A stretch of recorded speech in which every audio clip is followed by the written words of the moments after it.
Welcome to the deep dive. So, if you've spent any time at all trying to get a massive model trained recently, maybe a vision transformer, a big LLM, whatever, you definitely know about the warm-up step. It seems almost non-negotiable these days. Oh, absolutely. That initial bit where you slowly crank up the learning rate before you let it start decaying, it's just standard practice now. Yeah, it feels like the secret handshake for getting good performance out of these big deep learning models. It really does. But here's the kicker, the actual secret. For years, warm-up has basically just been a trick, a heuristic. We know it works in practice. It seems to stabilize things, helps you avoid those crazy exploding gradients right at the start. And it lets you push that peak learning rate much higher later on, right? Exactly. But the why, the solid theoretical reason, the math that explains why the shape of the lost landscape right at the beginning demands this gentle ramp up, that's been missing. It's been, frankly, pretty frustrating. Okay, yeah, let's unpack this then. We've got a really interesting paper here. Why do we need warm-up? A theoretical perspective that tries to finally, solve this little mystery. It seems to shift the whole conversation away from just, well, it works, towards it works because of the actual geometry of the optimization problem. That's exactly what we want to dig into today. Our mission is to give you that principled theoretical story for why warm-up is so crucial, and also how this new way of thinking is already leading to some potentially smarter, maybe even nonlinear warm-up schedules. Mandatory 1-minute key insights summary for short form edit. All right, you're probably busy training models, so here are the 4 absolute must-know nuggets from this deep dive. Ready? Let's do it. Key insight 1. Forget measuring how rough the landscape is based on how steep it is. This paper brings in a new idea, the H$H1 smoothness condition. Basically, this new rule connects the local curvature, the Hessian norm, not to the gradient, but to how far you are from the best possible solution. Specifically, the loss sub-optimality, FWF5. Key insight 2. This new rule actually holds up. They show, theoretically and with experiments, that this condition is valid for the kinds of networks you're likely using, especially with things like L2 regularization, or if the weights stay kind of balanced. It connects the theory to practice. Key insight 3. Warm-up is provably faster. Under this new H$H1 view, the math says the best learning rate schedule should start small and increase. Critically, this adaptive warm-up gets you to a solution way faster than using a fixed learning rate, particularly if your starting point, your initialization, isn't great. And finally, key insight 4. It actually works in the real world. They tested a warm-up schedule derived from this theory on huge language models, on vision transformers, and it performed right alongside, sometimes even a bit better than, the standard linear warm-up schedules that people spend ages tuning. Okay, so when we talk about learning rate schedules historically, there are kind of 2 parts, right? There's the decay phase. That part's pretty well understood. It comes from classical SGD theory, needing smaller steps as you get closer. Right, decay makes sense. But warm-up, that's always been the tricky part, the wild card. Exactly. We used to sort of hand wave about it, saying, well, it helps reduce the variance of the gradients early on, or it stops things blowing up if you start with a really big learning rate right away. But those felt more like effects of warm-up, not the fundamental reason for it. Precisely. To get to the root cause, we need to look at the theory that, well, kind of failed us here. That's the standard L-ball or L1 smoothness condition. This condition basically ties the curvature of the lost surface, how bumpy it is locally, to how steep the gradient is. The formula looks something like L below 2 FW F L will plus L1 Ebel Pelbo LAW. Rougher ground means a steeper slope. Okay, so why is using the steepness, the gradient magnitude, to bound the curvature such a problem, especially for deep learning right at the start of training? Well, it kind of breaks down in 2 ways, theoretically and practically. First, the theory side. That class of functions defined by L11 size smoothness. It doesn't play nice, let's say, with the kinds of things we do all the time in neural networks, like stacking layers, find sums. It lacks some fundamental mathematical properties, closure properties, which makes it really hard to rigorously apply it to these big, complex network architectures. Okay, that's one issue. But the second problem, the practical one, feels even more direct, like a real contradiction. What actually happens to the gradient norm right after you initialize a big network with random weights? Yeah, this is key. Often, the network starts out, extremely uncertain, maybe even confidently wrong about everything. And in those very first few steps, the parameters can swing wildly. So the gradient norm, nobla FWLE, can actually shoot up quite significantly as the network starts trying to figure things out. Ah, right. So you start training, the network's confused, gradients might spike, and if that old dollars L1 norm theory holds, a bigger gradient norm means the theoretical bound on curvature gets looser, which mathematically suggests you should actually decrease the step size, maybe even clip the gradients and slow everything down. Exactly. The old theory is basically yelling, hit the brakes. Yeah. Right at the moment when all our practical experience tells us we need to gently increase the learning rate, which is literally what warm-up is. Wow, yeah. That's a direct contradiction. It really highlights why using the gradient norm as your main measure of local roughness just doesn't work during that initial phase. Okay, so this is where the paper makes its big move. Since measuring steepness failed, they decided to measure, well, how high up the hill you are instead. They shift the focus from the gradient magnitude to the function sub-optimality, FWFO, how far your current loss is from the best possible loss. That's the core idea. This gives us the new H$H1 smoothness condition. Now, curvature is bounded by how far you are from the goal, not how steep the path is right under your feet. And because the loss value, phi W$ generally goes down during training. Right. This immediately gives you a theoretical reason why the curvature should decrease as you optimize. It suggests the landscape naturally gets smoother, less rough, as you descend towards the minimum. It fits our intuition much better. Okay, the new H1 condition sounds neat conceptually, but neural network loft landscapes are notoriously complex, non-convex. Does this idea actually hold up in that messy reality? Surprisingly, yes. Or at least authors provide strong evidence that it does. They show this condition seems to hold naturally in different common scenarios. They look closely at two main regimes that, cover a lot of ground in practical deep learning. All right, let's take the first one. This idea of weight constraints, or what they call balancedness. What's that about? They demonstrate that for deep linear networks, and importantly, even for deep nonlinear ones, using certain activations like leaky real U, this H$H1O condition holds true.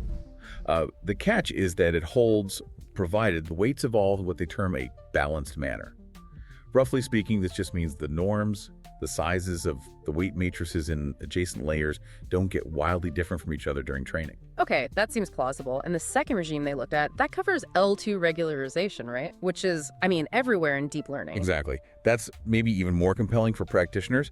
They confirm the condition holds for typical two-layer neural networks using standard activation functions with either MSE loss or cross-entropy loss for classification, as long as you're using L2 regularization. Which most people do. Which most people do, yeah. And here's a crucial point they actually show, theoretically, that the old L1 no 1 smoothness condition gets violated even for these simple two-layer networks if you use L2 regularization or enforced balancedness. So it's not just that H$H1 is a slightly better fit, it's that the old one is demonstrably wrong in these common cases. Pretty much, yeah. It reinforces that this shift in perspective was actually necessary. Theory's one thing, but did they actually see this in experiments? How do you even measure this relationship between the overall loss and the local curvature on a real model? That sounds tricky. It is tricky, but they had a clever approach. They took a bunch of different models, language models, up to 410 million parameters trained on fine web, plus standard vision models like ResNet 50 and a small vision transformer on ImageNet. And they trained them by using a really tiny constant learning rate, like 10-4. And why so small and why constant? Right. Well, the idea was to take incredibly small steps. By doing that, the optimizer doesn't drastically reshape the loss landscape right at the beginning. It lets them kind of gently probe the local curvature around the starting point without disturbing it too much, so they could track how the estimated curvature changed as the training loss slowly decreased. Ah, clever. So they could plot the estimated local curvature against the current training loss value. And what did those plots actually show? Did it match the theory? It really did. The graphs pretty clearly showed an approximately linear decay.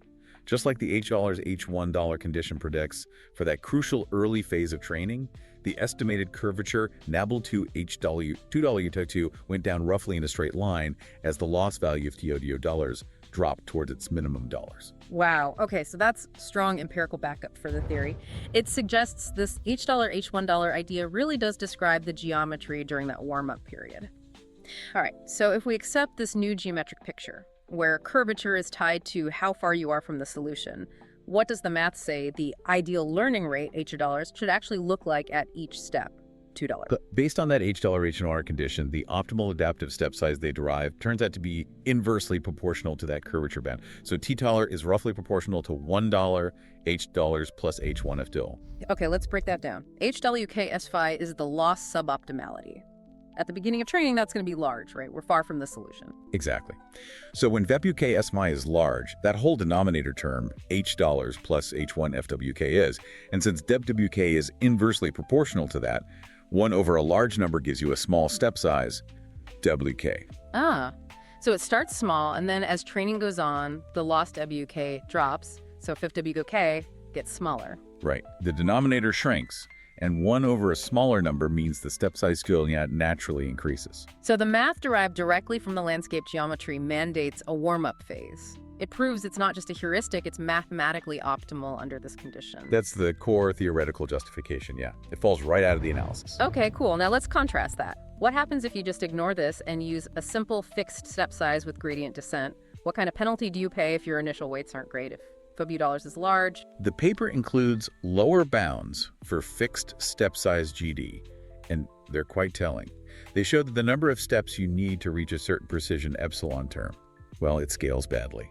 It depends inversely on epsilon as usual, but critically, it scales positively with that initial error full W$F4 multiplied by the H$1 term. Meaning if you start really far away from the solution, high FW$, or if the landscape is very sensitive to loss early on, high H$1, a fixed learning rate just gets mathematically hammered. It needs way, way more steps. Exactly. It gets punished severely for a bad start. So the adaptive warm-up schedule derived from H$1 must somehow avoid that punishment, right? It has to fundamentally handle that initial error differently. It does. They analyze its convergence, especially under some reasonable assumptions about the non-convex landscape. Things like the Polyakov-Jezevich PL condition or a related one called the aiming condition. You don't need to get bogged down in the exact math, but basically these conditions imply that even though the landscape isn't a simple bowl, the gradient still reliably points you downhill towards some minimum. Which makes sense, because our models do usually find good solutions, so the landscape can't be completely chaotic. Right. And under those kinds of structural assumptions, the adaptive warm-up schedule achieves a dramatically better convergence rate. The total number of iterations dollars needed is dominated by terms that look more like O epsilon plus a term involving epsilon doll. Okay, what's the key difference there? The crucial part is how that initial error dollar epsilon is handled. With the fixed step size, that initial error term essentially multiplies the whole complexity related to epsilon. It slows everything down. But with the adaptive warm-up, that large initial error, the part influenced by H0 gets kind of isolated into a constant term. It doesn't directly slow down the rate at which you converge to high precision, which is governed by H0. Let me see if I get this. So, fixed learning rate gets dragged down the whole time by how bad the start was, but warm-up effectively deals with that initial messy high curvature phase quickly because the step size grows as loss drops, and then the rest of the convergence depends more on the hopefully nicer geometry nearer the minimum captured by H$. That's a really good way to put it. It adapts. It uses the decreasing loss itself as a signal to increase the step size, effectively taking larger steps when the landscape becomes smoother. Brilliant. Does this also work for SGD, not just deterministic GD? Because we almost always use SGD. Good question. Yes, they confirm the theoretical benefits largely carry over to the stochastic setting, SGD as well. The main requirement is that you're in a regime where the interpolation condition holds, basically, where the model is powerful enough to fit the training data perfectly, so $5 is effectively 0. The convergence still ends up depending mostly on H$.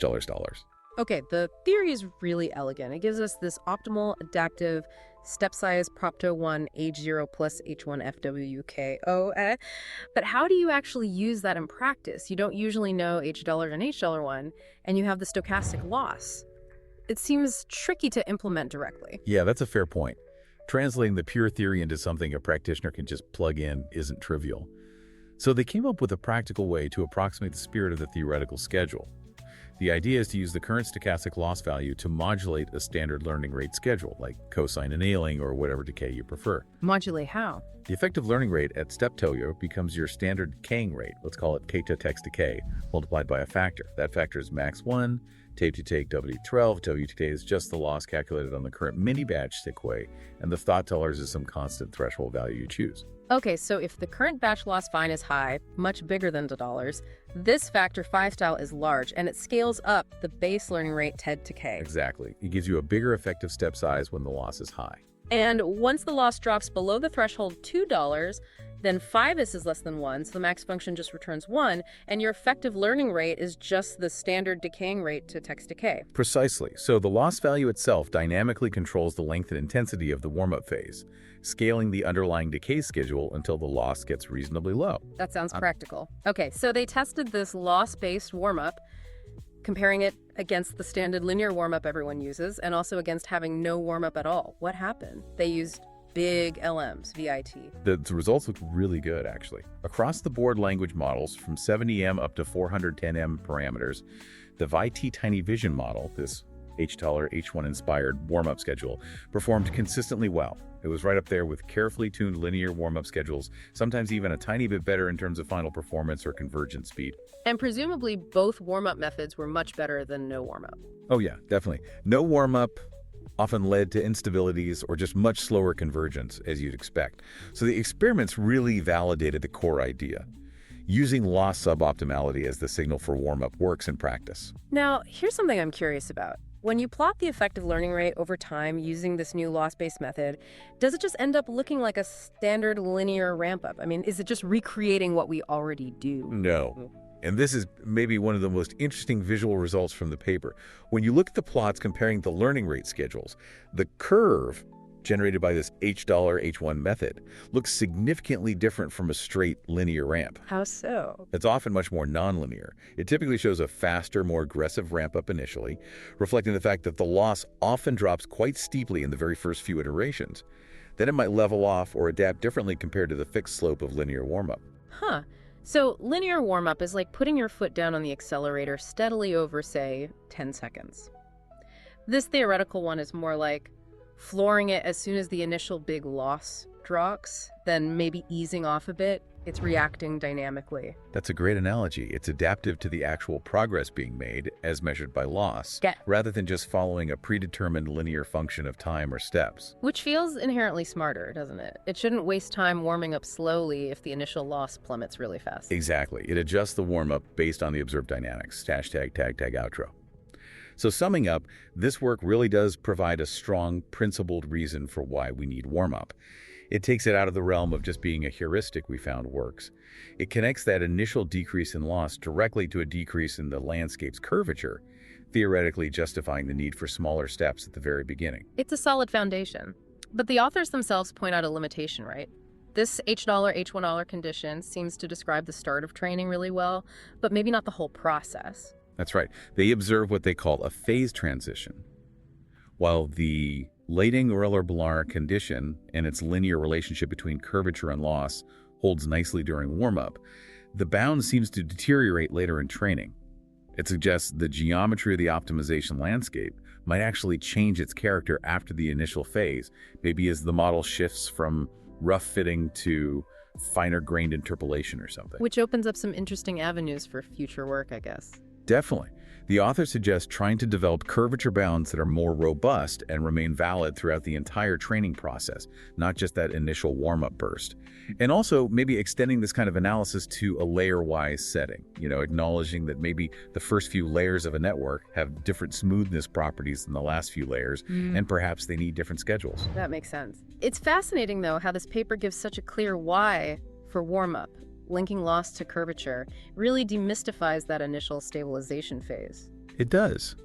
And thinking about that phase transition they mentioned, if the fundamental geometry changes after the initial warm-up phase, it makes you wonder, doesn't it? What would a truly perfect optimization schedule look like? One that doesn't just handle the warm-up based on initial geometry, but dynamically adapts its strategy throughout the entire run, responding to these potential shifts in the landscape's character. Yeah, a schedule that maybe senses that transition and changes its approach accordingly. Definitely something to think about. A fully adaptive, geometry-aware optimizer for the whole training run. That feels like the next frontier. A great place to leave it for this deep dive. Thanks for unpacking that. My pleasure.